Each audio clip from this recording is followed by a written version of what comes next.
Dans cette vidéo, je vais vous montrer comment faire une bonne phase de diagnostic dans vos appels de vente, car c'est quelque chose qui est trop négligé et surtout sur lequel beaucoup de gens manquent de compétences et pourtant, vous allez le voir, c'est une phase cruciale, je dirais même primordiale dans vos appels de vente pour espérer un passage à l'action de la part de votre prospect. Je suis Corbin Simon, j'accompagne les business d'accompagnement et de service dans leur processus de vente avec 3 étapes précises, un processus avant appel, un processus pendant appel et un processus après appel qu'on appelle le follow-up. Et grâce à tout ce processus de vente, nous arrivons en moyenne à récupérer entre 7 à 12 ventes chaque mois dans les business que nous accompagnons. Rentrons dans le vif du sujet. Premièrement, ce que vous devez comprendre, c'est qu'un appel, c'est une transmission d'énergie, une transmission d'émotion. Et l'énergie est contagieuse. C'est pour ça que cette phase dans vos appels, qu'on appelle la phase de diagnostic de douleur, est très, très importante. Pour vous donner une métaphore très simple, aujourd'hui, un cœur qui bat, c'est un cœur qui va de haut en bas. Un cœur qui est mort, donc une vie qui est morte, c'est une ligne complètement linéaire.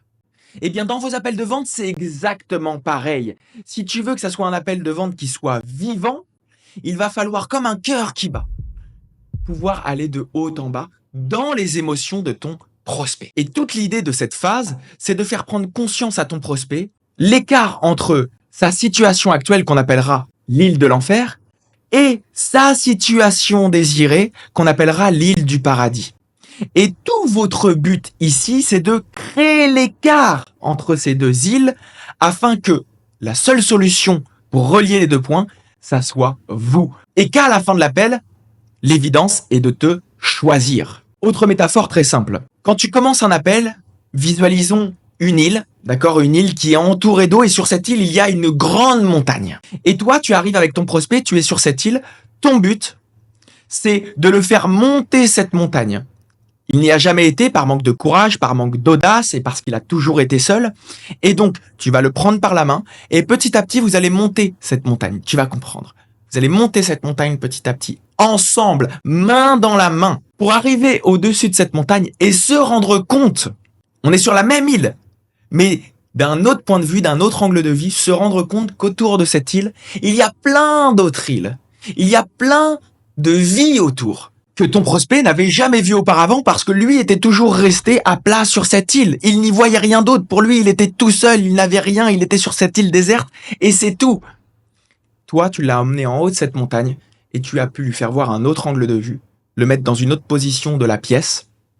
Et grâce à cet autre angle de vue, il peut voir sa situation autrement, d'autres possibilités, et il est beaucoup plus facile d'agir. Et c'est ça ton but dans un appel de vente. Donc la première question pour transiter sur cette phase de douleur que tu dois poser, c'est celle-ci. Michel, qu'est-ce que tu viens chercher dans cet appel que tu n'as pas encore aujourd'hui dans ta vie? Et ça va être la question qui va transiter vers la phase de douleur. Une fois que cette transition est faite, tu vas pouvoir enchaîner avec « Est-ce que tu peux m'en dire davantage, Michel, sur X, Y, Z ?» Là, ici, vous reprenez ces mots. Par exemple, il vous a répondu « Ce que j'ai pas encore aujourd'hui, c'est le fait de, prenons du coaching sportif, le fait de me sentir à l'aise dans mon corps, de me sentir confiant quand je me regarde dans le miroir. » Eh bien, vous allez transiter avec « Quand tu me dis que tu te sens pas bien dans ton corps ou que tu n'arrives pas à te sentir à l'aise quand tu te regardes devant le miroir, est-ce que tu peux m'en dire plus par rapport à ça ?» Vous allez rebondir, d'accord, pour avoir davantage de réponses et aller en profondeur sur ça. Ici, ce qui va être très très important aussi, c'est ton intonation. Utilise dans cette phase de douleur un ton inquiet envers ton prospect. Tu t'inquiètes réellement pour lui. Ça doit vraiment faire partie de toi. Tu dois vraiment voir le monde de ses yeux, ressentir ce qu'il ressent au plus profond de toi pour te connecter émotionnellement avec lui et qu'il ressente vraiment que vous êtes ensemble. Parce que, regarde, je te donne un exemple. Première possibilité d'intonation, tu lui dis « Et Michel, tu peux m'en dire plus par rapport au fait que tu n'arrives pas à te regarder devant le miroir ou que tu n'es pas à l'aise avec ton corps ?» Non. Deuxième possibilité, avec l'intention d'être inquiet pour ton prospect, d'avoir peur pour lui. Et Michel, lorsque tu me dis que tu n'arrives pas à te sentir à l'aise devant le miroir, est-ce que tu peux m'en dire plus par rapport à ça? Et vous voyez, c'est la même question, mais d'un ton de voix complètement différent. Et rien qu'avec ce ton de voix qui est différent, vous allez obtenir d'autres réponses et une réponse beaucoup plus émotionnelle. C'est aussi une des raisons de pourquoi dans vos appels, vous n'arrivez pas à identifier, rentrer émotionnellement dans ces douleurs. Parce que l'énergie est beaucoup trop haute. Dans ces moments, on est sur des sujets qui sont lourds. Donc, vous devez apaiser la situation grâce à votre énergie qui descend. Donc, je vais te donner 5 questions primordiales ici pour que tu puisses vraiment rentrer en connexion sur les douleurs de ton prospect. Donc, on va continuer avec Michel et le coaching sportif, mais ce que je fais ici, ça peut s'adapter évidemment à tout business, business d'accompagnement et de service. Je te remercie Michel pour ces réponses et Première question.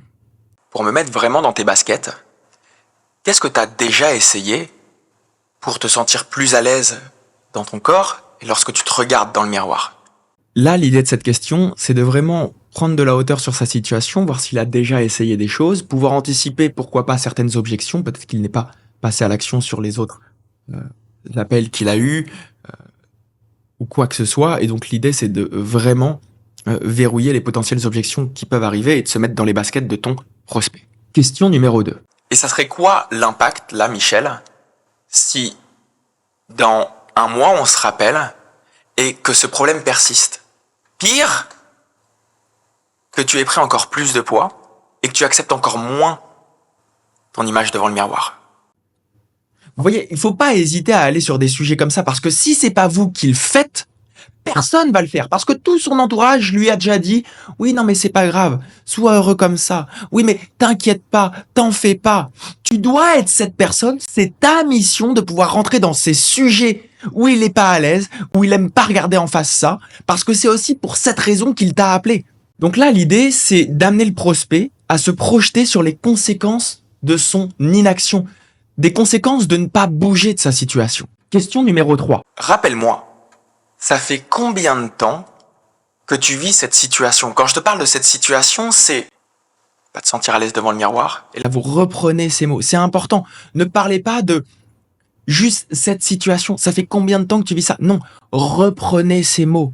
Rentrez dans son esprit, rentrez dans son quotidien, dans son langage, dans sa manière de parler, en reprenant ses mots, en reprenant son prénom. Et c'est avec ces petits points de détail que vous allez vraiment transformer l'impact de cette phase dans vos appels. Question numéro 4. Si rien ne change, à quoi ressemblerait ton avenir? Attention à l'intonation, même moi je dois me reprendre. Si rien ne change, à quoi ressemblerait ton avenir, Michel? Vous voyez la différence? Vous devez l'aider à se visualiser un futur sans solution. Parce que ce coup de l'inaction que vous allez lui faire visualiser aujourd'hui va vous aider et va l'aider lui-même dans sa prise de décision à la fin. Et c'est des points sur lesquels vous allez pouvoir appuyer pour verrouiller le closing. Question numéro 5, et c'est la dernière. Lorsque tu m'évoques tout ça, Michel, et je sais que c'est pas facile, je te remercie de me parler de tout ça. Vous pouvez même ajouter ça. Si tu te sens pas à l'aise, tu me le dis directement, c'est ok, on peut arrêter. Ça, c'est un point très très important. C'est un bonus que je vous rajoute tout de suite qui n'était même pas prévu. Vous voyez, soyez vraiment dans une part d'empathie. On peut arrêter si ça va trop loin. Et ça va lui donner encore plus de confiance dans le fait de se livrer en se disant « Hey, il est vraiment là pour moi ». Donc, on recommence. C'est quoi les sentiments qu'il y a en toi, Michel, lorsque tu m'évoques tout ça? Et au lieu de dire tout ça, Quand tu m'évoques le fait que tu te sens pas bien devant le miroir, tu te sens pas à l'aise dans ton corps. Quand ta femme te regarde, tu ne vois plus dans ses yeux le fait de l'attirer, l'inspirer, qu'elle t'admire. reprenez les mots qu'il a dit. Et là, vous l'emmenez à mettre des mots sur sa douleur, sur ce qu'il ressent au fond de lui. Parce que le changement, c'est de l'intérieur vers l'extérieur qu'il vient. Il doit venir de lui-même. Et c'est comme ça que vous allez transformer une vente forcée en une vente qui est tout à fait logique pour votre prospect. C'est comme quand tu vas chez le médecin. Il doit comprendre où t'as mal, ce que tu ressens, depuis combien de temps tu le ressens, pour vraiment te donner le médicament, la dose dont tu as besoin, qui correspond vraiment à où t'as mal, depuis combien de temps t'as mal. Eh bien, c'est exactement pareil pour toi. Dans cette phase de douleur, tu dois être un vrai médecin pour lui, pour identifier la bonne dose, le bon médicament à lui donner à la fin. Et en plus de ces questions-là, il y a la technique aussi de savoir rebondir sur ce qu'il te dit. Donc, je vais t'expliquer qu'est-ce que c'est exactement. Les questions à rebond vont te servir à aller toujours plus loin dans ce qu'il te dit, toujours plus loin dans sa douleur. Donc je vais te donner plusieurs questions très simples de rebond que tu dois absolument utiliser dans cette phase de conversation quand il s'exprime avec toi dans sa douleur. Exemple, on lui pose la question et Qu'est-ce qui se passe en toi lorsque tu m'évoques le fait que ta femme ne t'admire plus quand elle te regarde? Ben, tu sais, ça me frustre, j'ai peur de la perdre, et si ça continue comme ça, peut-être qu'on va arriver au divorce. qu'importe ce qui va te répondre. Question à rebond. Comment tu le sais que cette situation va pouvoir arriver si ça continue? Comment tu le sais? Ou Qu'est-ce que tu veux dire quand tu me dis ça? Ou Tu peux en dire plus par rapport à ça? ça va l'aider à s'exprimer encore plus et à aller encore plus loin dans cette douleur. Et évidemment, par la même occasion, d'enrichir la conversation et de pas simplement poser des questions sur questions sur questions sur questions. On enrichit la conversation. On le fait parler, s'exprimer. Sans cette phase dans vos appels de vente, votre prospect ne se visualisera jamais, ne se projettera jamais sur le coup de son inaction si rien ne change. C'est pour ça que c'est une phase cruciale et si elle n'est pas faite ou mal faite, c'est-à-dire pas assez en profondeur, vous allez avoir un prospect à la fin de l'appel qui va vous dire je veux y réfléchir. Bien oui, forcément, parce que il est arrivé au début de l'appel et au final, il ressort de l'appel, c'est la même personne, il voit le monde de la même façon. Alors que ton but dans l'appel, c'est que tu prends un prospect qui est ici pour l'amener ici. Et toute cette transition va se faire en grande partie dans cette phase de diagnostic et de douleur. C'est pour ça qu'elle doit être faite avec beaucoup d'importance et beaucoup d'impact. Tu ne peux pas demander à ton prospect de changer s'il ne voit pas l'impact de ne pas changer.